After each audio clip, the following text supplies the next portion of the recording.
मित्रो नमस्कार, मी डॉक्टर नारायण बिडवे। मित्रो, या व्हिडिओमध्ये आपण 10वी बोर्डच्या परीक्षेमध्ये टेन्सेसवर आलेल्या वाक्यांचा अभ्यास करणार आहोत। मित्रो, हा व्हिडिओ तुमच्यासाठी खूपच महत्त्वाचा आहे, कारण 10वी बोर्डच्या परीक्षेमध्ये प्रत्येक वर्षी टेन्सेसवरील वाक्य आलेले आहेत आणि टेन्सेसवरील वाक्य सोडवण्यासाठी तुलनेमध्ये सोपी असतात। टेन्सेसवर बहुतेक करून 2 प्रकारचे प्रश्न विचारतात। नंबर 1, दिलेल्या वाक्याचा काळ ओळखण्यास सांगतात। नंबर 2, दिलेले वाक्य दुसऱ्या काळामध्ये लिहिण्यास सांगतात। मित्रो, हे करण्यासाठी तुम्हाला टेन्सेसच्या रचनांची माहिती असण्याची गरज आहे आणि त्यासाठी या व्हिडिओमध्ये आपण टेन्सेसच्या काही रचनांचा अभ्यास करणार आहोत। परंतु या ठिकाणी केवळ परीक्षेमध्ये जी वाक्य आलेली आहेत त्या वाक्यांमध्ये वापरलेल्या टेन्सेसच्या रचनांचाच अभ्यास आपण करणार आहोत। मित्रो, टेन्सेसच्या इतर सर्व महत्त्वाच्या रचनांचा सविस्तर अभ्यास या 4 व्हिडिओजमध्ये केलेला आहे। तुम्ही हे व्हिडिओ अवश्य पहा। वर आय बटनमध्ये, खाली या व्हिडिओच्या डिस्क्रिप्शन बॉक्समध्ये आणि आपल्या चॅनलवरील टेन्सेस काळ नावाच्या प्लेलिस्टमध्ये या व्हिडिओच्या लिंक्स दिलेल्या आहेत। त्या ठिकाणी जाऊन तुम्ही हे व्हिडिओ अवश्य पहा। चला आता आपल्या पाठाकडे वळूयात। मित्रो, क्वेश्चन नंबर 2A आणि B आणि क्वेश्चन नंबर 4A मध्ये आपल्याला ग्रामरवरील वाक्य असतात आणि त्याच ठिकाणी टेन्सेसवरील वाक्यसुद्धा आपल्याला असतात आणि त्यासाठी सूचना असते। Change the given sentence into, व ज्या काळामध्ये ते वाक्य आपल्याला बदलायचे आहे त्या काळाचे नाव दिलेले असते।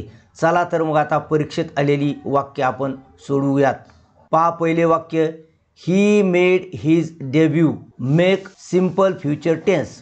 हे वाक्य आपल्याला सिंपल फ्युचर टेन्समध्ये बदलायचे आहे। मित्रो, सर्वप्रथम आपण या वाक्याचं क्रियापद ओळखूयात। मेड हे या वाक्याचं क्रियापद आहे। आता या क्रियापदाला आपल्याला सिंपल फ्युचर टेन्समध्ये रूपांतरित करायचं आहे। फ्युचर टेन्स म्हटलं की विल किंवा शाल हे येतं आणि त्यानंतर क्रियापदाचं मूळ रूप, अशा प्रकारची सिंपल फ्युचर टेन्सची रचना आहे।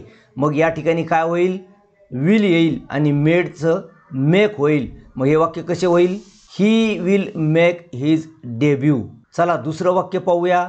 These legs help us move around in the sand. या वाक्याचं काय करायचं आहे, make it present continuous tense. हे प्रेझेंट कंटिन्युअस टेन्समध्ये आपल्याला वाक्य बदलायचं आहे। प्रेझेंट कंटिन्युअस टेन्सची रचना काय आहे, प्रेझेंट कंटिन्युअस टेन्समध्ये ॲम किंवा इज किंवा आर प्लस क्रियापदाचे ING रूप, अशा प्रकारची रचना आहे। सर्वप्रथम या वाक्याचे क्रियापद आपण ओळखूया। हेल्प हे या वाक्याचे क्रियापद आहे। यापूर्वी आपल्याला कर्त्यानुसार बीचं रूप वापरावे लागेल। दीज लेग्स हा प्लुरल कर्ता आहे, मग आर वापरावे लागेल आणि हेल्पला ING, आर हेल्पिंग असं क्रियापदाचं रूप या वाक्यामध्ये येईल। चला आपण हे वाक्य सोडवूया। These legs are helping us move around in the sand, अशा प्रकारे हे वाक्य झालेलं आहे। चला पुढचं वाक्य पाहूया। I became deeply absorbed in the book. या वाक्याचं काय करायचं आहे, change it into simple present tense.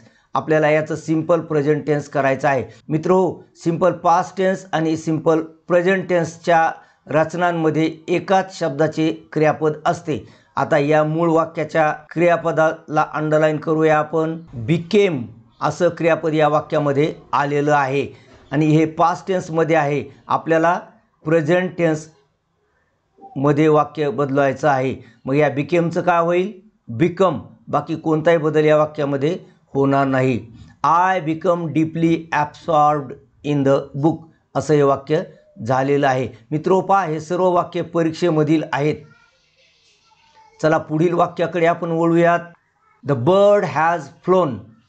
काय करायचं या वाक्याचं, change it into past perfect tense. याचा पास्ट परफेक्ट टेन्स आपल्याला करायचा आहे। मित्रो, प्रेझेंट आणि पास्ट परफेक्ट टेन्सच्या रचनांमध्ये हॅव, हॅज, हॅड प्लस क्रियापदाचे तिसरे रूप असते। तर हॅज फ्लोन असं क्रियापद या वाक्यामध्ये आलेलं आहे। म्हणजे ऑलरेडी या वाक्यामध्ये हॅज आलेलं आहे, म्हणजे हे प्रेझेंट परफेक्ट टेन्स मधील वाक्य आहे। तर हे हॅज काढून आपल्याला या हॅजच्या ऐवजी हॅड जर आपण वापरलं तर आपलं वाक्य आपोआप पास्ट परफेक्ट टेन्स होईल, कारण फ्लोन हे V3च आहे. पास्ट परफेक्ट टेन्सची रचना काय आहे? Had plus V3. मग आपलं वाक्य कसं होईल? The bird had phloem. चला पुढील वाक्य पाहूया. हर फादर वॉज अ किन रेसलर. काय करायचं या वाक्याचं? Rewrite it into simple present tense.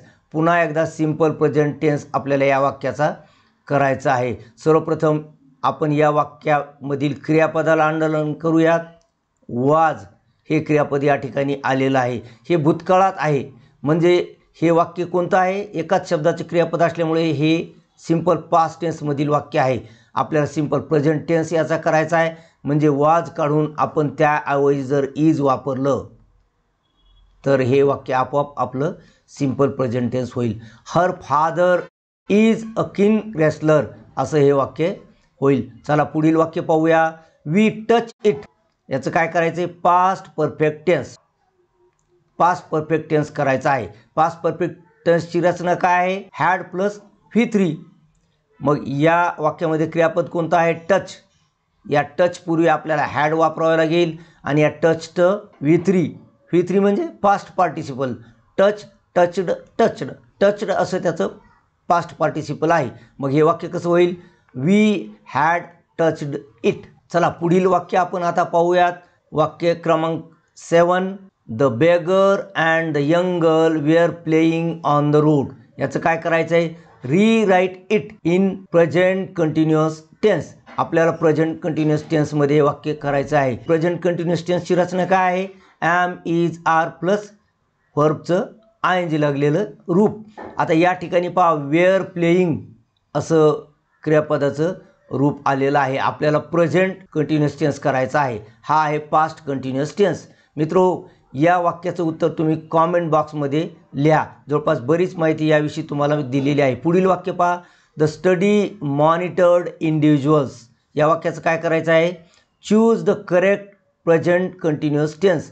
आपल्याला प्रेझेंट कंटिन्युअस टेन्समध्ये हे वाक्य बदलायचं आहे आणि त्यासाठी पर्याय दिलेले आहेत. आपल्याला केवळ प्रेझेंट कंटिन्युअस टेन्समध्ये असलेला पर्याय ओळखायचा आहे. पहा, या ठिकाणी क्रियापदाला अंडरलाईन केलेली आहे मी.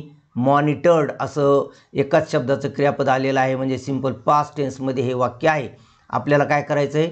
कंटिन्युअस टेन्समध्ये हे वाक्य करायचं आहे. प्रेझेंट कंटिन्युअस टेन्स म्हणजे ॲम, इज, आर पैकी एक या कर्त्यानुसार आणि त्यानंतर ING लागलेलं मॉनिटर हे क्रियापदाचं रूप. अशा प्रकारे कोणत्या वाक्यामध्ये टू बीचं प्रेझेंट टेन्समधील रूप ॲम किंवा इज किंवा आर आणि त्यानंतर ING लागलेलं मॉनिटरचं रूप हे ज्या पर्यायामध्ये असेल ते तुमचं उत्तर होईल. म्हणून ABCD असं कॉमेंट बॉक्समध्ये उत्तराचा पर्याय लिहा. मित्रो, आशा करतो की व्हिडिओ तुम्हाला आवडला असेल आणि व्हिडिओ तुमच्या फायद्याचा ठरेल. व्हिडिओ आवडला असल्यास त्याला लाईक करा, आपल्या मित्रांसोबत व्हिडिओ शेअर करा आणि चॅनलवर पहिल्यांदाच आलेला असल्यास चॅनलला सबस्क्राईब करून बाजूची घंटीसुद्धा दाबा. आणि मित्रो, 10वी बोर्डच्या परीक्षेमध्ये व्याकरणावर आलेले वाक्य सोडविलेले हे 2 व्हिडिओज अवश्य पहा. भेटूया असेच पुढील व्हिडिओमध्ये. तोपर्यंत have a good day. Thank you.